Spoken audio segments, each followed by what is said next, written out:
Hi, I'm Tanis and welcome to the vlog. This week on the vlog, we are planning on doing an epic recap of my race in Squamish. Now, sometimes you don't always get what you want, but you get what you need. Spoiler alert, it wasn't the race that I wanted, but it was probably the race that I needed. So this week on the vlog, we're gonna go over my epic trip to BC. On Tuesday, August 13th, we flew from Toronto to Vancouver, BC. We took in the sights as we traveled along the Sea to Sky Highway.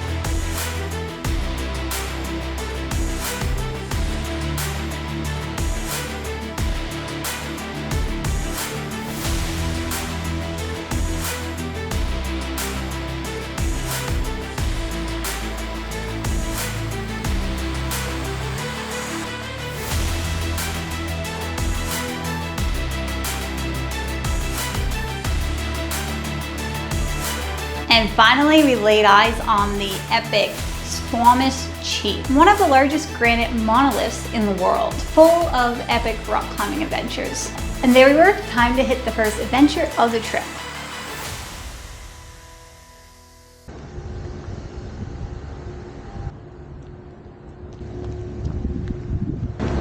Check this out.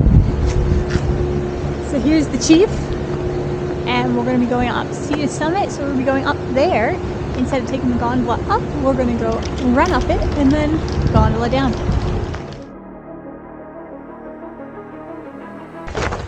Heading over to see the summit trail. We're going to do 7.5 km up, straight up the mountain.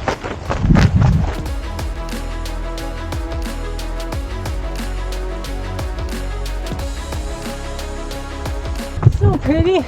Look at this. It's so cool. Look at that tree. So nice. There's moss up the side of the tree.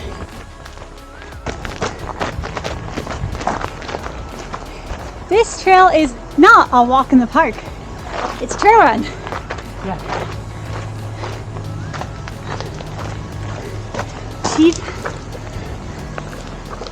You show me switch your elevation. Do we switch directions? Yeah. Okay, so it's the same as start. It starts the same as it does. Okay. Yeah. So we did this to start. Let's go up the Chief last time, and we're going to go a different way and much further.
Yeah, see.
got her. Nice. Beauty.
Oh, sick, we need a picture over here. Yeah. Wow. This reminds me of Alberta, right here.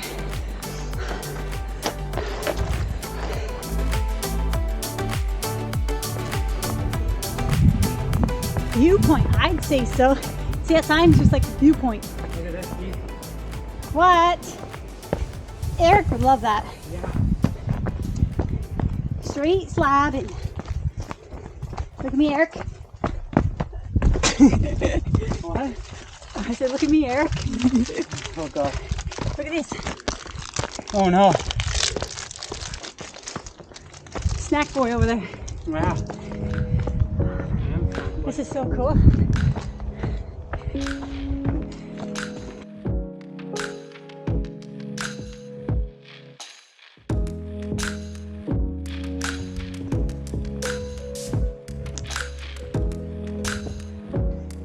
Yeah, we've been here. This is deja vu. Yep. We've been. Weird. Yeah, it's weird. My I didn't brain know that. remembers this. Yeah. Like I'm like, oh, I recognize this. And Because that water was there. yeah, Yeah. because of Shannon Basin, we've all our lives with this. That's crazy. It is crazy.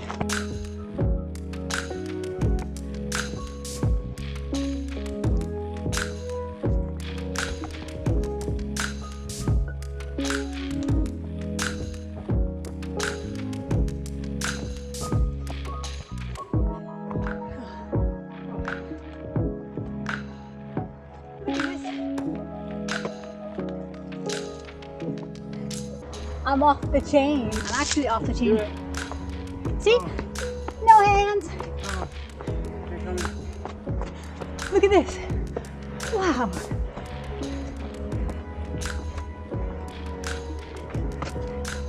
Scrambling.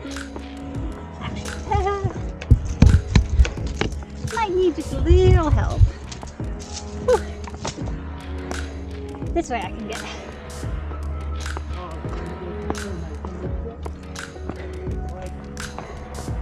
What's that? Rubber bands on my feet.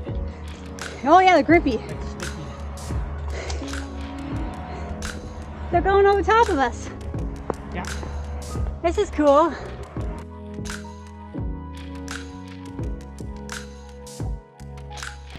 Hi. Thanks, crazy. God. Tired. You can hear the gondolas in the background. The woo woo woo. That means we're almost at the top, right? Yes. We are. We're at Been a grind. 6.6K, 960 meters of vert, ascent, and an hour 42. Think, not too sure, but we might have made it out. Let's see. Yeah.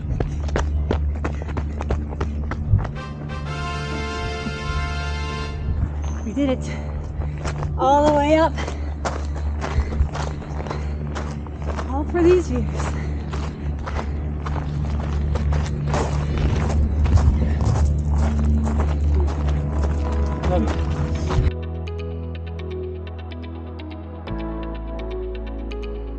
The top of the mountain offers stunning views of the Howe Sound.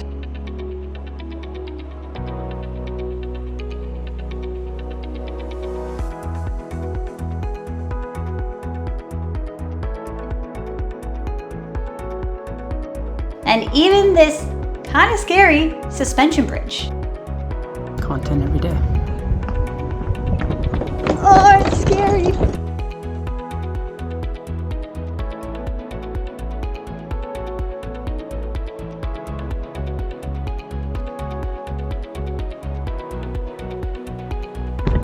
Oh, I shouldn't have gone out here.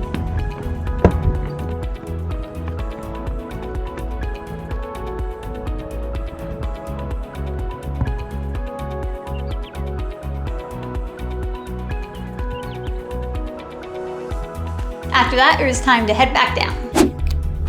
Heading back down in the gondola. Not our favorite part.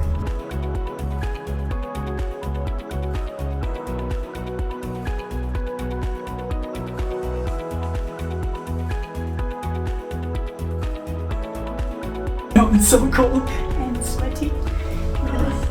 Mountains.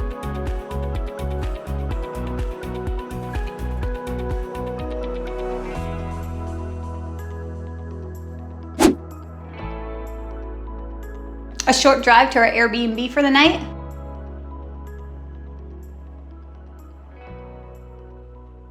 The next day we headed out to Alice Lake for another run on the Four Lakes Trail. We're heading out on the Four Lakes Trail, starting with Alice Lake, then heading over to Stump Lake, Fawn Lake, and Edith Lake. The upper part of this loop is part of our course for the race. See? On top of Stump Lake, on the left side of it, and then around.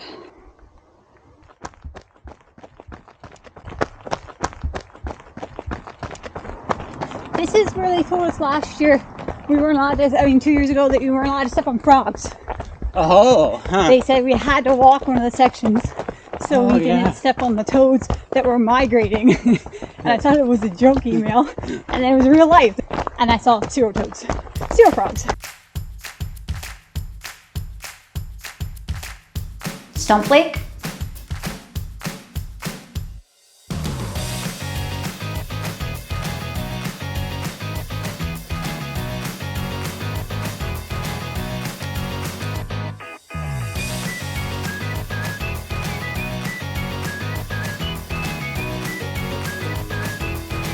With beautiful moss-covered trees throughout the trail.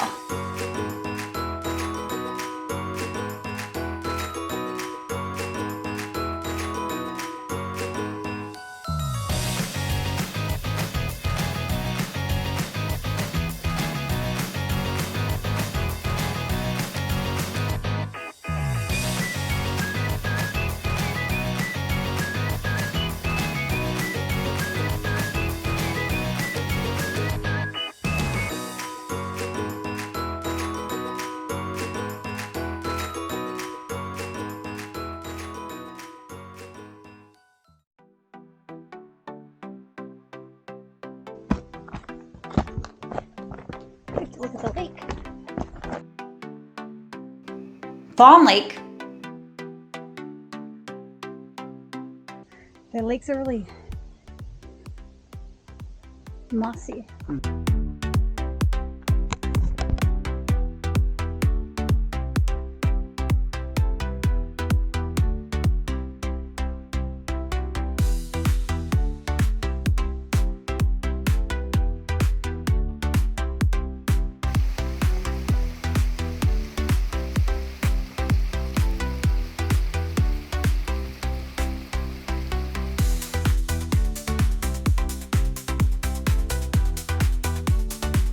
And finally, Alice Lake.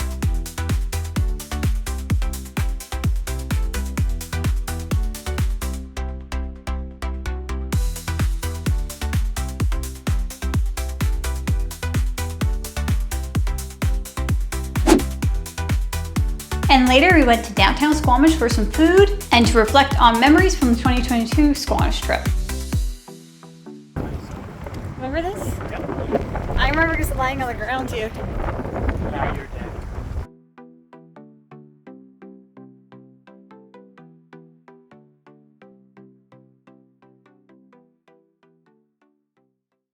Thursday, I did an easy 8K shakeout from the front door of our Airbnb. There's literally beautiful trails everywhere.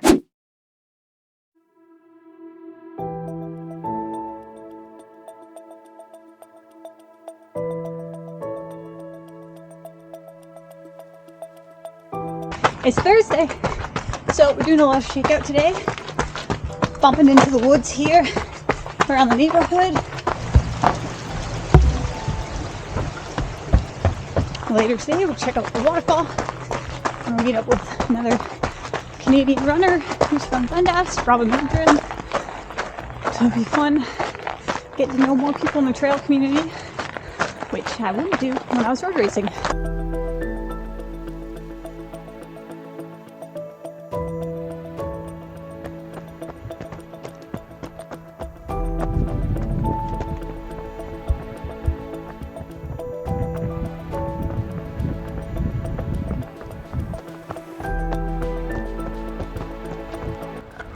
This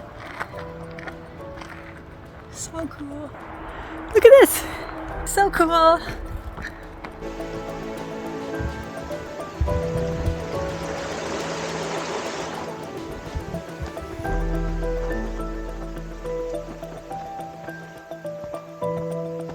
It's beautiful.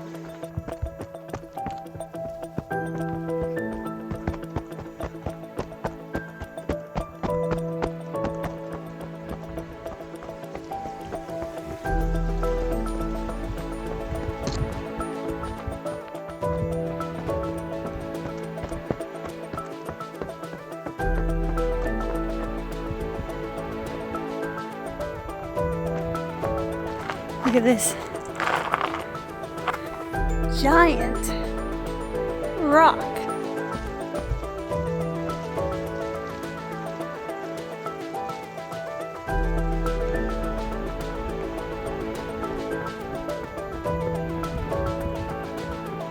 Like, oh, I could wake up to this every day.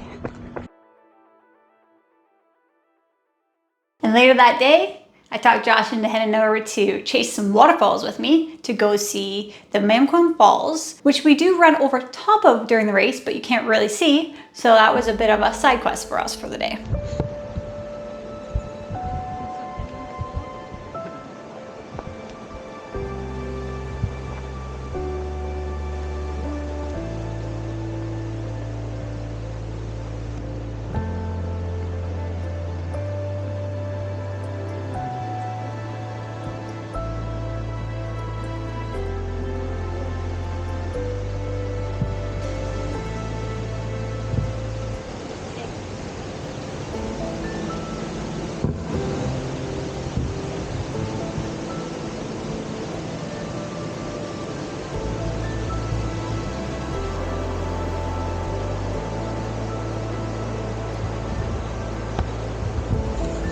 Friday was a day off. I took a short walk to a local cafe for some breakfast, while Josh headed out on his own hike to see Garibaldi Lake, an epic 25K hike. Now we're into Saturday, one day before the race. We headed into Squamish earlier that day to go watch the 50 milers run through the 52K aid station and cheer on Robin before heading out for our own shakeout run for the day. Little shakeout run. Mountains. Cool. My legs were feeling pretty decent as I went through my normal routine of strides.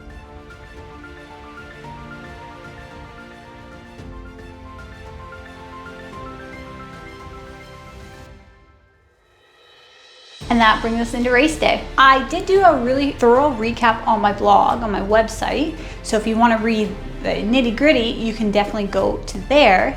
But rather for this vlog, I thought it would be more important to talk about what I learned. So I set out to run the 50K for the day. Unfortunately, for whatever reason, from the gun, my legs just felt heavy. They just had nothing in them. Even within 5 kilometers, I was struggling and having to walk a lot and felt tired and hot. And I don't really know why.